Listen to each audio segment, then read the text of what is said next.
Mga ka-chisflix, tila may bagong kabanata na naman sa buhay at negosyo ng viral Paris Queen na si Diwata. Matapos ang ilang linggong usap-usapan online tungkol sa umano'y pagiging masungit nito sa ilang content creators at customers, ngayon ay tila nagbago na ang ihip ng hangin. Sa isang viral post at pahayag, diretsahang nanawagan si Diwata sa mga vloggers at bloggers na bumalik na raw sa kanyang paresan dahil hindi na raw siya galit at hindi na magsusungit. At ito nga ang eksaktong naging pahayag niya. At saka hindi na po ako magsusungit, hindi na po ako magsusimangot. Nakangiti na po ako lagi kahit pagod na. Mga ka-chisflix, mabilis itong kumalat online at umani ng samut-saring reaksyon mula sa netizens. May ilan na natuwa at nagsabing mukhang mas humble at approachable na raw ngayon si Diwata. Habang may iba naman na nagsasabing baka napagtanto na raw nito kung gaano kahalaga ang social media exposure at suporta ng vloggers sa kaniyang negosyo.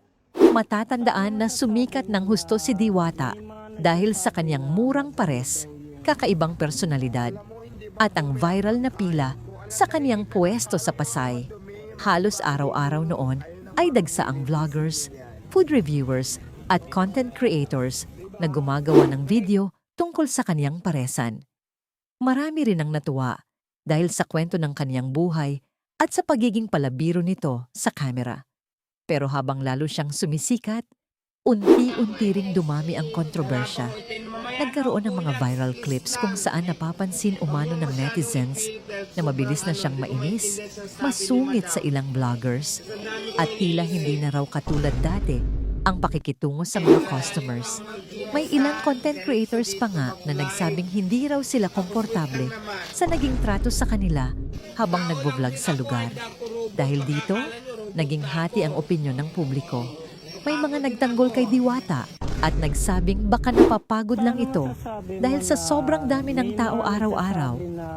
Ayon sa ilan, hindi biro ang mag-manage ng sobrang daming customers habang sabay-sabay pang may camera at vloggers na nakapaligid. Pero may iba naman na nagsabing dapat ay mas maingat si Diwata sa kanyang pakikitungo dahil malaking bahagi ng kanyang kasikatan ay nanggaling mismo sa social media at sa mga vloggers na tumulong magpakilala sa kanyang negosyo. At ngayon nga, tila gusto nang ayusin ni Diwata ang kanyang image at relasyon sa online community. Sa kanyang panawagan, kapansin-pansin na mas mahinahon ang kanyang tono at parang gusto niyang iparating na welcome na ulit ang lahat sa kaniyang paresan. Marami tuloy ang nagtatanong, ito na kaya ang bagong version ni Diwata? Sa social media, bumaha agad ang komento matapos kumalat ang kaniyang mensahe. May mga nagsabi ng, yan ang tama, walang masama sa pag-amin at pagbabago. Mas okay yan kaysa puro away at issue. Babalik kami basta wag na mainit ulo. Pero syempre, hindi rin nawala ang mga netizens na medyo nagdududa. May ilan na nagsabing baka raw bumababa na ang hype, kaya nais nitong maibalik ang suporta ng vloggers at social media creators. Ayon naman sa ilang observers, malaking factor talaga ang online exposure sa negosyo ni Diwata.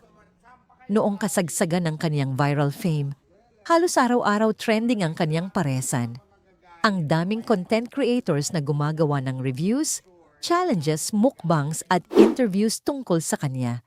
Kaya naman natural lang daw na kapag nabawasan ng online buzz, maaapektuhan din ang foot traffic ng negosyo. Pero para sa marami, magandang hakbang pa rin itong ginawa ni Diwata. Sa panahon ngayon, mahalaga raw talaga ang marunong makisama at makinig sa feedback ng publiko, lalo na kapag public figure o viral personality ka na. At aminin natin mga ka-chisflix, malaking bahagi rin ng dahilan kung bakit maraming tao ang nahilig kay Diwata ay dahil sa kanyang authenticity. Hindi siya nagpapanggap at talagang pinapakita niya kung sino siya. Kaya kahit nagkaroon ng issues, marami pa rin ang naaaliw at sumusubaybay sa kanya. May ilan pang ang nagsasabi na baka ito na raw ang character development arc ni Diwata. Mula sa pagiging matapang at prangka, Ngayon ay tila mas gusto niyang maging welcoming at mas positive ang vibe sa kaniyang negosyo. Sa totoo lang, hindi madaling hawakan ng biglaang kasikatan. Marami na tayong nakitang viral personalities na nahirapang i-handle ang pressure ng social media fame.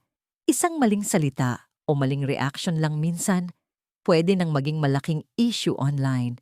Kaya posible rin na marami talagang natutunan si Diwata nandito tayo sa nga mga Diwata nakaraang Paris. kontrobersya. Sa lahat po ng Ngayon, customer na gustong marami ang kumain, nag-aabang kung mabait na babalik po nga ba ako. ang dating Ay, dagsa ng vloggers sa kaniyang paresan. Mabait na po Posible ako. kayang magkaroon ulit ng Magpapapicture bagong na po viral ako videos at saka hindi tungkol na po kay ako Diwata magsusungit, hindi o na po tuluyan ako ng lilipas ang magsisimangot. hype. Nakangiti Pero na isang po ako bagay ang lagi kahit malinaw. pagod na. Marunong pa rin Kaya gumawa naman ng kumain na ingay kayo si dito Diwata at bumalik na online. kayo. Isang At sa simpleng lahat ng mga panawagan lang, vlogger, magbalikan na kayo. pinag-uusapan na I-vlog naman nyo siya na ng ako para buong sumikat social na ulit media. ako. At sa mundo ng Puntahan nyo viral na ako, content, hindi na ako magagalit minsan sa inyo, sapat hindi na ko yun kayo aawayin. para muling mabuhay ang At saka interes ng pala, publiko. Kaya mga papakita ko sa ka-Chisflix, inyo yung parisan ano ko sa ngayon tingin kung ninyo? anong itsura. Totoo kayang nagbago na si naman, Diwata let's go. at mas magiging mabait na ito sa vloggers at customers? O pakiramdam ninyo ay bahagi lang ito ng strategy para muling mag-viral? I-comment nyo ang inyong opinyon at huwag kalimutang mag-like, share, at subscribe para updated kayo sa mga latest trending showbiz at social media stories dito lang sa Chisflix. Oh. Bawat isa may ganito. Pakita mo yung mga table. Tapos mayroon na mga kumakain, guys. Dito naman tayo, pakita natin sila. Kumusta naman kayo? Idol! Idol! Ayan, may mga customer. Saan pa kayo galing? Valenzuela. Magpapicture nga kayo sa akin, hindi na ako nagagalit. Mamaya pagkatapos ng kawain, pwede na kayo magpa-picture. Hindi na ako magagalit. May masarap, doon pupunta. Ay, taray! Ano ulit? Kung saan may Yung masarap, doon pupunta. kapot trip yarn? Masarap, doon pupunta. Ay, taray! Ano ulit? Kung saan may Yung masarap, doon pupunta. kapot trip yarn? At saka guys, ayan na yung parisan natin ngayon. Medyo maliit na siya. Hindi na crowded. Kaya naman nagbablog ako ngayon para ipaalam ulit sa inyo na bukas ang Diwata Paris sa Pasay. Nanawagan ako sa lahat ng basher, ay ng vlogger. I-vlog nyo na ako, hindi na ako magagalit para dumamo ulit ang customer ko. At saka, sa mga customers naman, mabait na po ako, nagpapapicture na po ako ngayon, ulitin ko ulit. Hindi na ako sisimangot, tapos hindi na ako pagod, basta mabait na ako, ganon. At mapakita ko naman yung mga menu namin yun na pwede yung orderin. Siyempre, mawawala ang Diwata Paris Overload, Diwata Chicken Joy, Diwata Chicken Inasal. Subscribe para sa mga susunod na ulat at chismis. Chisflix sana!